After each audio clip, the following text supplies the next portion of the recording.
Halo, selamat berjumpa kembali dengan Sandi Sular Solo Channel. Kali ini dalam konten saya akan membahas ya dan memuat mengenai kejadian adanya demo terhadap upah minimum provinsi ya di Jawa Timur. Demo muncul di kota Surabaya, di mana dalam demo itu terjadi kisruh antara Satpol PP dan para buruh. Terjadi kisruh hingga tendang-menendang, terjadi suatu luka dan penganiayaan dibawa ke rumah sakit, di mana Wali Kota Surabaya Eri Cahyadi menolak untuk damai ya. Setelah kejadian itu, buruh dilaporkan oleh korban ke kantor kepolisian ya. Demo untuk keputusan upah minimum provinsi ya. Ini adalah upah minimum provinsi ini yang harus dilaksanakan seluruh perusahaan di Jawa Timur ya. Seluruh Jawa Timur melaksanakan UMP, upah minimum provinsi ya, tiap kabupaten dan kota pada tahun berikutnya, karena penyusunan ini pada akhir tahun ya. Pada akhir tahun yang diusulkan oleh daerah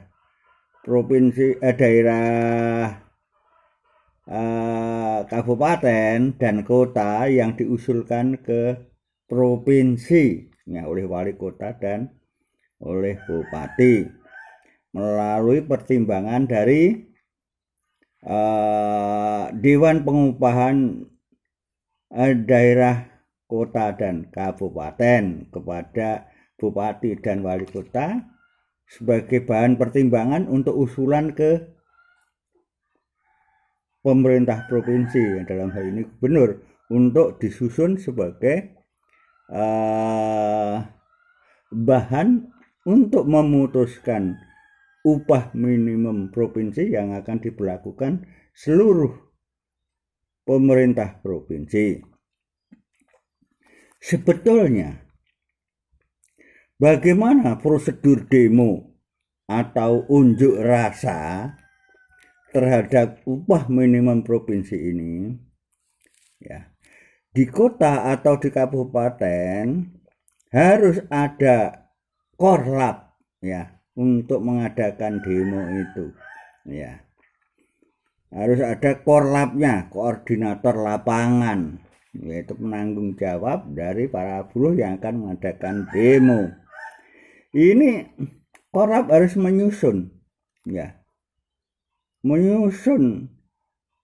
jadwal kapan mau diadakan demo, berapa jumlahnya, jam berapa, kemudian jumlah jam, tanggal berapa ya, mulai berangkat dari mana.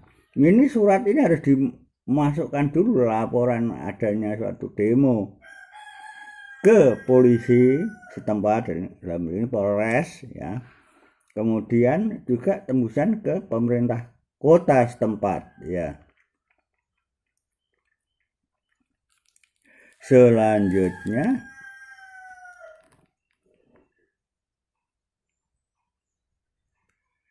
kalau sudah sampai jadwal mau berangkat untuk mengadakan demo, nanti polisi akan mengawal.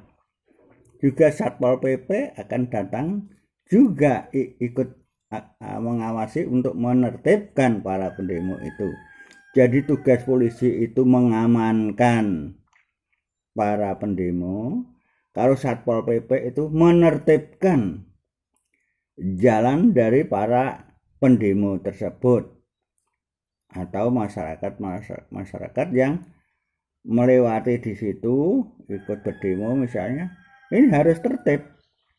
Nah, ini perda harus ditegakkan, peraturan daerah setempat. Nah, ini tugasnya dari Satpol PP. Selanjutnya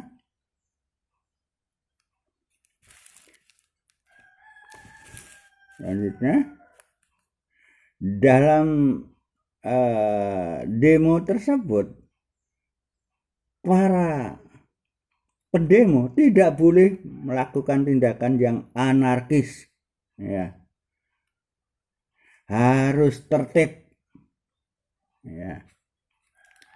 Kemudian apabila terjadi perkelahian misalnya atau ricuh, tendang menendang, maka hal ini udah masuk ranah pidana, ya. Ini tugas dari kepolisian, ya. Selanjutnya apabila terjadi tindak pidana harus ditegakkan sesuai aturan hukum pidana, ya. Para pendemo itu sebetulnya apa tujuannya? Saya melihat pendemo itu kalau UMP tidak setuju terhadap putusan gubernur tersebut, ya. Tidak setuju dengan keputusan upah minimum provinsi tersebut, ya. Kalau saya melihat tidak setuju keputusan gubernur tentang UMP tersebut, ini pendemo ini tujuannya bisa menuju ke DPRD, menyuarakan suara apa tujuan dan maksud demo tersebut, nanti biar disalurkan ke pemerintah menurut saya. Kemudian apabila tidak setuju, sebetulnya menurut saya dari kacamata hukum, ya, perburuan, karena saya sendiri juga dulunya saya mengajar materi itu, maka para pendemo itu tujuannya menyuarakan keberatan. Kenapa terlalu tinggi upah minimum provinsi? Kalau saya sudah dikeluarkan dalam suatu keputusan gubernur, ini harusnya para buruh atau kelompok buruh yang tidak setuju mewakili buruh-buruh di Jawa Tengah ini melalui kuasa hukumnya atau melalui lawyernya ini mengajukan gugatan ke PT UN. Karena apa?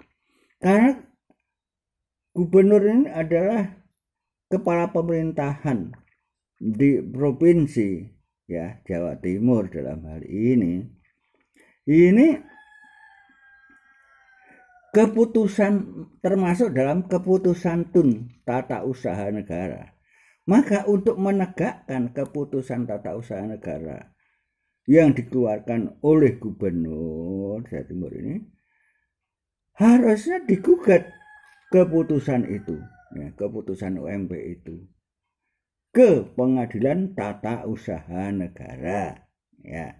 Jadi nanti Pengadilan Tata Usaha yang akan mengadili apakah formil dan material daripada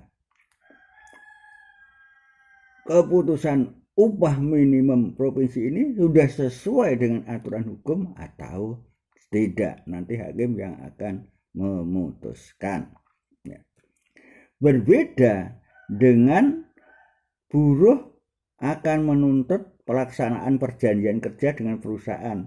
Nah, ini bisa buruh mengajukan gugatan tentang pelaksanaan daripada perjanjian kerja. Misalnya pengusaha bahan prestasi, maka buruh yang dirugikan bisa mengajukan gugatan ke pengadilan. Ya, berbeda. Ini ranahnya nanti ranah perdata sama ranah tata usaha negara, ya. Selanjutnya yang saya soroti di Jawa Timur, di Surabaya ini, wali kota melindungi anggotanya yaitu Satpol PP yang dikeroyok oleh buruh hingga luka, dibawa ke rumah sakit hingga kemudian didampingi untuk melaporkan ke Polres. Dalam prosesnya ini saya membaca Surabaya Net ya 1 Desember ya, bahwa dalam laporan itu buruh menawarkan untuk suatu perdamaian dalam masalah ini, tapi wali kota Surabaya Eri Cahyati tidak mau untuk perdamaian. Hukum pidana jalan, minta maaf diterima. Nah, ini bagaimana penyelesaiannya? Ini belum ada berita lagi. Ya, mudah-mudahan diselesaikan win-win solution secara baik. Mungkin pengobatan harus ditanggung, ya biayanya, dan bagaimana ada win-win solution dengan kedua belah pihak menurut saya. Karena ini adalah salah menurut saya. Demo di jalan dengan melakukan perbuatan yang sifatnya anarkis ini sebetulnya gugatan kepada keputusan Tun ini harusnya menggugat ke peradilan Tun ya, yang tepat ya. Jadi misalnya wali kota atau Satpol PP tidak bisa memutuskan keberatan ini bisa diputuskan oleh hakim Tun nantinya ya. Selanjutnya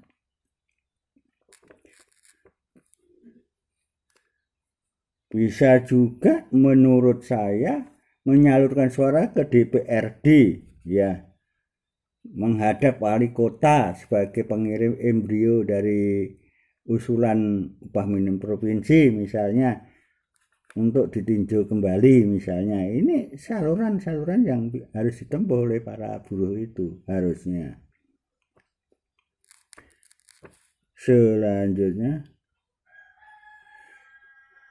usulan-usulan itu menurut saya lebih baik ditulis ya, pakai tulisan apa maksudnya, kelemahannya apa, kekurangannya apa, bertentangan dengan undang-undang atau perda misalnya, ditulis kemudian bawah ditandatangani oleh korlapnya, koordinator lapangan atau ketua buruh di provinsi tersebut.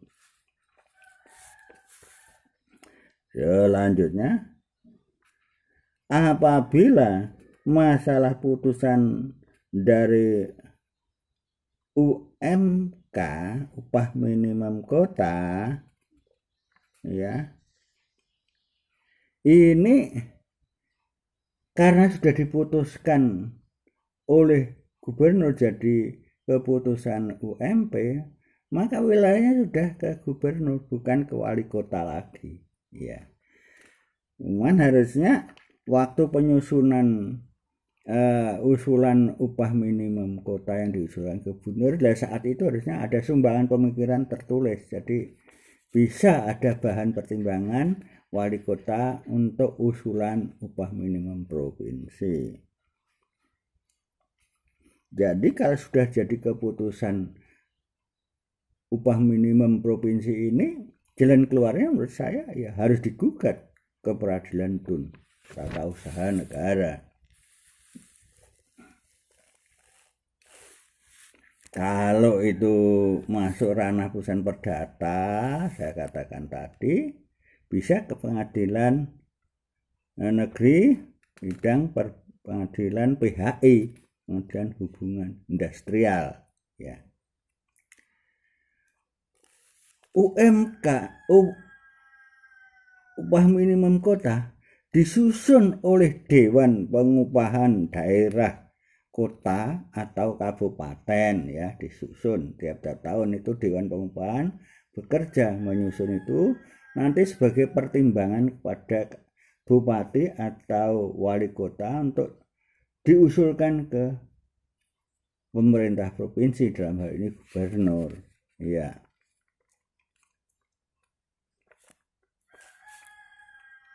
Selanjutnya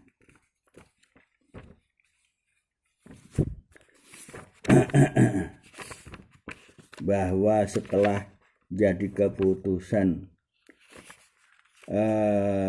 upah minimum provinsi yang dikeluarkan gubernur ini, nanti pada tahun berikutnya, berarti kalau tahun ini akhir tahun diputuskan oleh gubernur sebagai keputusan terhadap UMP yang berlaku di provinsi, berarti berlakunya tahun 2024 harus dilaksanakan.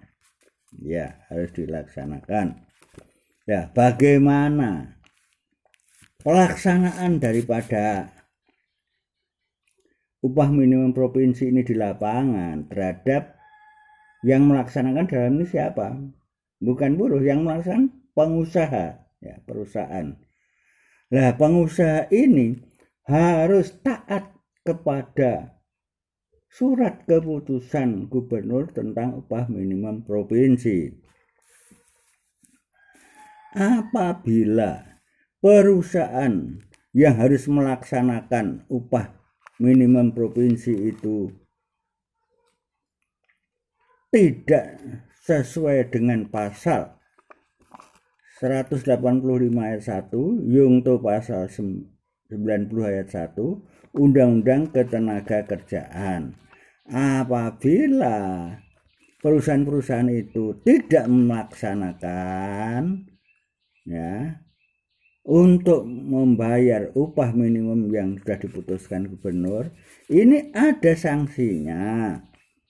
Jadi perusahaan bisa diancam dengan pidana, ya, 1 tahun minimal, maksimal 4 tahun, ya, maksimal 4 tahun, atau denda minimal 100 juta, maksimal 400 juta rupiah, ya, karena bertentangan dengan Undang-Undang Nomor 13 tahun 2003 tentang ketenagakerjaan.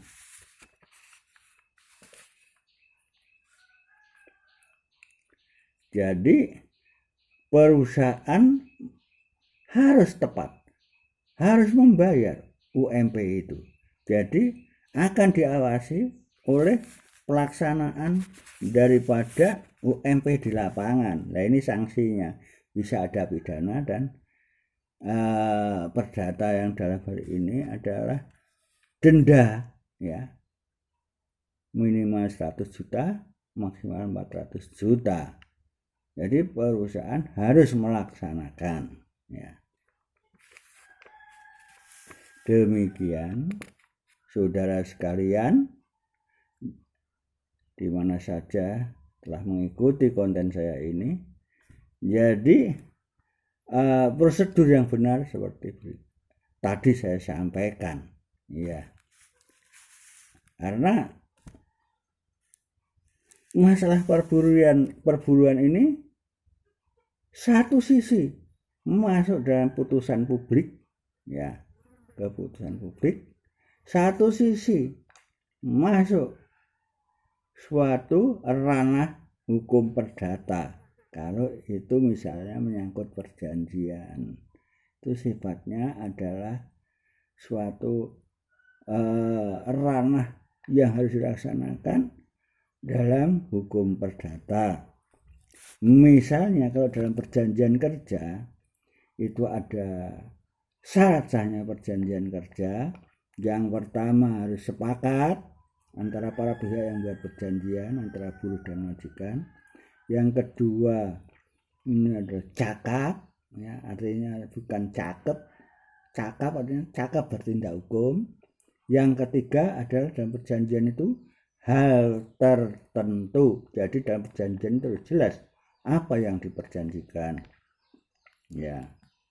Kemudian yang keempat, kausa yang halal. Dalam hal ini, dalam perjanjian yang dibuat itu tidak boleh bertentangan dengan undang-undang.